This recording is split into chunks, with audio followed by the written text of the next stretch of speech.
A senator honored the president of the Marshall Islands with its Women of Impact Award at a ceremony at UH Manoa last night. The award honors women leaders who are making a difference in government and society and promote gender equality and women's empowerment. President Hilda Heine is the first woman to lead an independent Pacific Island nation in modern times and is a staunch advocate for education, COFA migrants, and climate change mitigation. The Marshall Islands is only 2 meters above sea level and will see more out-migration.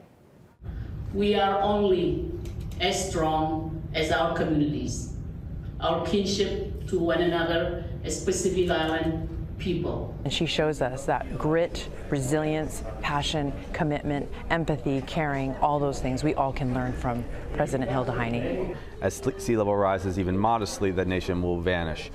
We are preparing to have more housing available. We're preparing to make sure that the right jobs are available. We have to be ready with our schools.